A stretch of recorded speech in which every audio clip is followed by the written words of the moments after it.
Olá, leitor da Gazeta, tudo bem? Eu sou Eduardo Marques, sou um dos sócios diretores do iCities e hoje eu vim aqui para desmistificar um pouco desse tema tão interessante, tão complexo de Smart Cities, mas também dizer que não é um bicho de sete cabeças.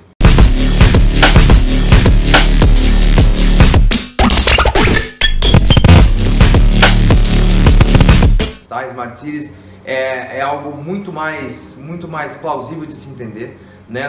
Muitas pessoas pensam que é só tecnologia, as pessoas pensam que Smart Cities são as cidades dos Jetsons, mas eu vim aqui trazer um pouco do passo a passo que as cidades podem desenvolver para se tornar uma cidade mais inteligente. Tá? O iCities vem trabalhando com esse tema já há quase 10 anos, né? Por meio de eventos, por meio de conteúdo, por meio de projetos. E eu vim dizer que a gente tem alguns caminhos, né? O iCities atua nesse mercado de várias formas. Primeiro de tudo, né, é bom entender que as cidades elas precisam começar pequeno, né? Seja uma cidade de 1000 habitantes, seja a maior cidade do Brasil, São Paulo, as cidades elas precisam começar e pensar pequeno, começar com pequenos projetos.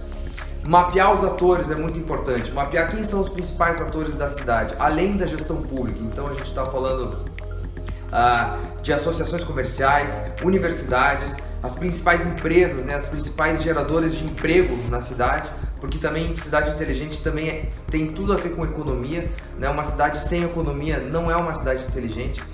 Depois de mapear os atores, depois de engajar os atores, né, envolvendo também obviamente a população, a gente precisa entender em coletar dados, a gente precisa entender o que a cidade realmente precisa. Basicamente fazer um diagnóstico inicial do que está realmente pegando naquela cidade, de quais são as principais oportunidades, os principais gaps naquela cidade, para a gente começar a fazer um planejamento. Então coletar dados, mapear atores, né, mapear necessidades da população e aí depois a gente vem criar um plano de ação. E esse plano de ação aí realmente depende desse envolvimento de todo mundo, né? Parte dos gestores, mas depende do envolvimento e do engajamento de toda essa população.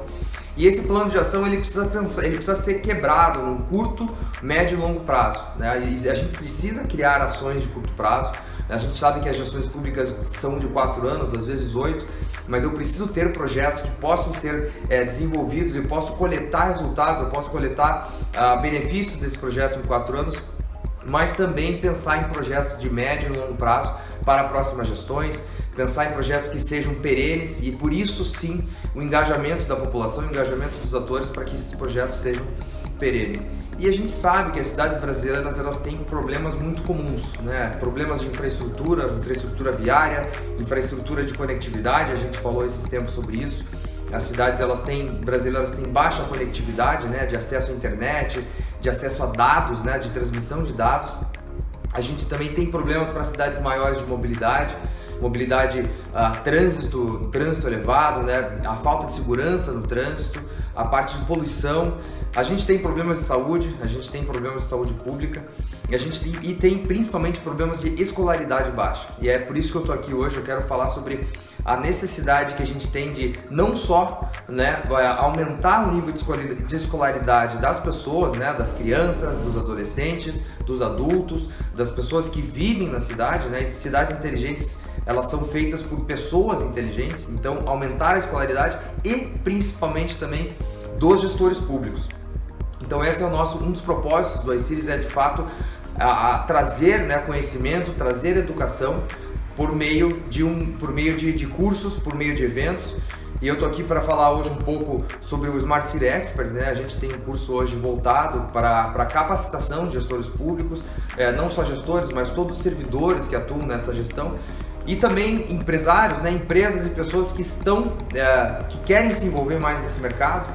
E eu gosto de fazer um parênteses, é como se hoje a gente tem um grande número de vagas abertas para programadores. É uma profissão relativamente nova e lá nos anos 80, quando isso começou a crescer no mundo, a gente não tinha programadores, a gente não tinha cursos para isso. E a gente teve que desenvolver as pessoas do zero. Então, hoje, né, para você ser um bom gestor, para você poder entender, né, como funciona uma cidade inteligente, a gente precisa capacitar essas pessoas, principalmente capacitar os gestores, para que a gente tenha cidades melhores, para que a gente tenha planos de ação melhores, para que a gente tenha melhores parcerias e para que a gente tenha líderes que realmente entendem, né, como colocar na rua projetos que atendem, né, o cidadão na ponta, que atendem a população, e a gente precisa pensar nessa população como um todo, né, em todas as classes sociais. Então, em resumo, né, uma cidade inteligente ela parte de pessoas inteligentes, parte de uma gestão inteligente, parte de parcerias inteligentes, onde a gente consiga, né, criar algo que a cidade precisa naquele momento e melhorar, né, esses processos por meio de dados. Então, em resumo, é isso. Eu convido vocês aí a conhecer um pouco mais sobre os projetos e sobre a nossa área educacional, e nos vemos aí nas mídias sociais. Um abraço!